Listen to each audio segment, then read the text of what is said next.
রয়েছে। টোটো এবং লোধা শবরদের মধ্যে থেকে আমরা কিন্তু দেখতে পাই যে শিক্ষার আলো তাদের মধ্যে পৌঁছেছে, কিন্তু এই বীরহর আদিবাসীরা, তাদের মধ্যে কিন্তু এখনো অব্দি একজনকেও পাওয়া যায়নি যে কলেজের গণ্ডি টপকাতে পেরেছে। বীর শব্দের অর্থ জঙ্গল, হর শব্দের অর্থ মানুষ, অর্থাৎ এখান থেকেই বোঝা যায় যে তারা জঙ্গলের মানুষ, প্রকৃত অর্থেই তারা প্রকৃতির সন্তান। ওর মা বাবা নেই, বিগত কিছু বছর আগে উনি গত হয়েছেন। ওর মা এখনো বীরহরদের যে আদিম জীবিকা, চিহরলতার দড়ি নিয়ে এসে সেটা দিয়ে দড়ি পাকিয়ে সেটাকে হাটে বিক্রি করেন, এবং মেরে কেটে হলে মাসে তাদের রোজগার হয়তো 2000 টাকা। সেরকম একটা জায়গা থেকে ওরা 5 ভাই বোন, ওরা লড়াই, একমাত্র উদাহরণ ওরা যে প্রত্যেকেই, পরিবারের প্রত্যেকেই অন্তত পড়াশোনা করার চেষ্টাটুকু চালিয়েছে। তার মধ্যে গঙ্গা, যে দ্বিতীয় বীরহর কন্যা উচ্চ মাধ্যমিক পাশ করেছে গত বছর 2024 সালে, এবং এই বছর আমাদের যে শ্রমজীবী হসপিটাল, তাদের উদ্যোগে শ্রমজীবী নার্সিং ট্রেনিং কলেজ, সেইখানে প্রথম এই গঙ্গা বীরহর জাতির তরফে কলেজে পা রাখলো, এবং সকলের আশীর্বাদে হয়তো ও প্রথম বীরহর কন্যা হতে চলেছে কলেজের গণ্ডি টপকাতে পেরেছে। এইটুকুই বলার। ও এটা প্রথম যে ওকে মঞ্চে আজকে আমন্ত্রণ জানানো হয়েছে, এবং এতজন শহরের মানুষকেও প্রথম আজকে দেখছে, সেই জন্য ধন্যবাদ সকলকে। কয়েকটা কথা বলি গঙ্গা শিকারী সম্পর্কে। যখন সংবাদপত্র, মানে আমি ই নিউজে দেখেছি একটি ফেসবুক গ্রুপে, এবং তারপর আমি নিজেও, আমরা একটি গ্রুপ চালাই জাতীয়তাবাদী বাঙালি, তো সেখানে এবং আরো কিছু ফেসবুক গ্রুপে শেয়ার করি। তো লেখার সময় লিখেছিলাম আমাদের ছোট্ট বোন, তো ওর বয়স এত কম, আর আমি যে পেশায় আছি, আমি একটি ইঞ্জিনিয়ারিং কলেজে চাকরি করি, ইতিমধ্যে শুনেছে। তো ওকে মানে আমাদের ছোট্ট মা বললেও অবশ্য ভুল কিছু হয় না। তো মানে আমি শিক্ষক বা শিক্ষক কর্মী যাই বলুন না কেন, সেই হিসেবে ওকে আশীর্বাদ করি, ওর জীবনে অনেক বড় হোক। এবং প্রবাল চক্রবর্তী আমাদের মধ্যে আছেন, আপনারা দেখলেন, প্রবালদা ওই নিউজটা দেখে আমার পোস্ট থেকে বলেছিলেন ওকে সংবর্ধনা দেওয়া যায়, তো আমরা আমাদের মূল সংগঠনের পক্ষ থেকে তো অবশ্যই সংবর্ধনা জানাবো, সেই বিষয়ে কথা হবে।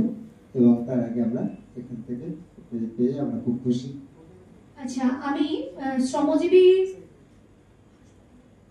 শ্রমজীবী হাসপাতালের সেক্রেটারি গৌতম বাবুকে আমি একটু মঞ্চে আসার জন্য অনুরোধ করছি,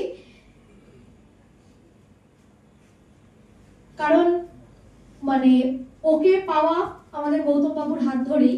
তা গৌতম বাবু এই সম্মাননার সাক্ষী আপনারাও থাকছেন অবশ্যই, কিন্তু যার হাত ধরে পেয়েছি গৌতম বাবুকে আমি একটু অনুরোধ করছি মঞ্চে আসার জন্য। আচ্ছা, আমি প্রথম বলবো গঙ্গাকে একটা মাঝখানে ছোট একটা কথা বলেও দিই, সেটা হচ্ছে যুগ অনেক এগিয়ে গেলেও এটা কিন্তু খুব সত্যি কথা, রবীন্দ্র এবং নজরুলের নারীর প্রভাব কিন্তু কিচ্ছু কম ছিল না। রবীন্দ্র এবং নজরুলের প্রতিটা রচনার মধ্যে নারীর প্রভাব কিন্তু অনেক বেশি ছিল, এবং প্রতিটা চরিত্রকে যেন চোখের ওপর জলজল করে ফুটিয়ে দিয়েছিলেন আমাদের রবি ঠাকুর। কখনো সেই চরিত্র কাঁদিয়ে দিয়েছে, কখনো সেই চরিত্র হাসিয়ে দিয়েছে, কখনো সেই চরিত্র মর্মান্তিক শোকে হয়তো আমাদেরকে কোথাও একটা ছুঁয়ে দিয়ে গেছে, যে নারী হয়েও বলছি নারী জন্মটা বোধহয় খুবই কষ্টের। ঘর বাইরে সব জায়গাতেও সেই সময়তেও যে পরিস্থিতিটা ছিল, আজকে হয়তো আমরা অনেক এগিয়ে গেছি, কিন্তু একটু ভেবে দেখবেন কলকাতা বা তৎসংলগ্ন এলাকার মহিলাদেরকে যদি আমরা ছেড়ে দিই, একটু ভেতরের দিকে গিয়ে দেখবেন সমাজ কিন্তু আজও বদলায়নি, আজও কিন্তু ঘরে ঘরে মেয়েরা অত্যাচারিত হচ্ছে।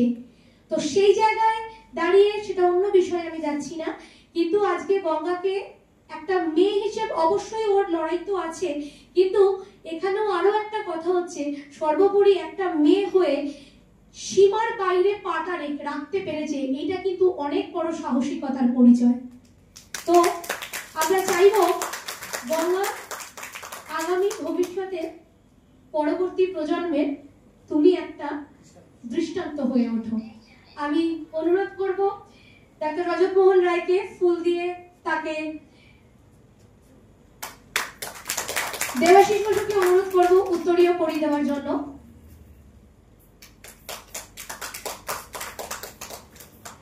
আমি শোভা রায়কে অনুরোধ করব তাকে সম্মাননা জ্ঞাপন করার জন্য এবং ডাক্তার অশোক ভট্টাচার্যকে বলবো সম্মাননা পত্র তাকে প্রদান করার জন্য।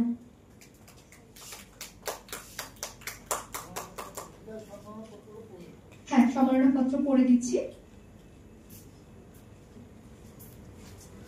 পথ পেরিয়ে ৫৫ বর্ষ বোধিপর্ণ সাহিত্য পত্রিকা। সম্মানীয়া গঙ্গা শিকারী, জীবনের পথ চলায় একাধিক বাধা বিপত্তি অতিক্রম করে আজকে আপনি যে সীমায় উত্তীর্ণ হয়েছেন, আমাদের একান্ত আশা আপনি সেই উন্নতির সীমা অতিক্রম করে অসীমে পৌঁছে যান, মানুষের সেবায় নিজেকে উৎসর্গ করে সমাজের আকাশে ধ্রুবতারার মতো উজ্জ্বল হয়ে উঠুন। বোধিপর্ণ সাহিত্য পত্রিকা পথ পেরিয়ে ৫৫ বর্ষে পদার্পণ করায় বিশ্বকবি ও বিদ্রোহী কবিকে স্মরণে রেখে আয়োজন করেছে সঞ্চয়িতা সঞ্চিকা সন্ধ্যার। বোধিপর্ণের প্রাক্তন সভাপতি স্বর্গীয় অজয় ভূষণ রায় মুখোপাধ্যায় সবসময় চাইতেন মেয়েদের সমস্ত ক্ষেত্রে এগিয়ে যাওয়া। তার চিন্তাকে স্মরণে রেখে আপনার আগামী পথ আরো মসৃণ হোক এই কামনা করে এই সন্ধ্যায় আমরা আপনাকে এই সম্মাননা পত্র প্রদান করলাম। রক্তকরবী মঞ্চ, বাণী রবীন্দ্র ভবন। ধন্যবাদ সহ শ্রাবন্তী রায় সম্পাদিকা বোধিপর্ণ, ডাক্তার রজত মোহন রায় উপদেষ্টা, শোভা রায় কার্যকরী সভাপতি এবং ডাক্তার অশোক ভট্টাচার্য সভাপতি।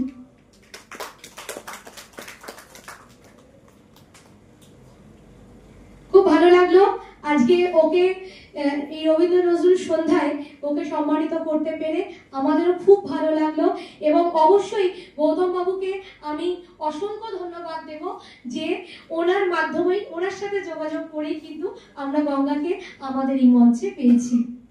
গঙ্গাকে দুটো কথা বলতে দিন। হ্যাঁ, আমি গঙ্গাকে বলছি, আমি গঙ্গাকে বলছি তোমার মনের দুটো কথা একটু বলো, সবাই শুনতে চাইছে। নমস্কার সবাই। বলো, তোমার সবাই বলো, সবাই ঘরের লোক তোমার। কিছু সংকোচ নেই, বলো না কেমন লাগলো কেমন বলো? লাগছে বলো। এখানে এসে আমার খুব ভালো লাগছে।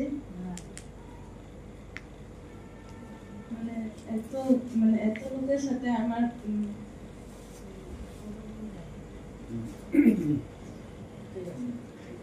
ও একটু আবেগপ্রীত হয়েই গেছে।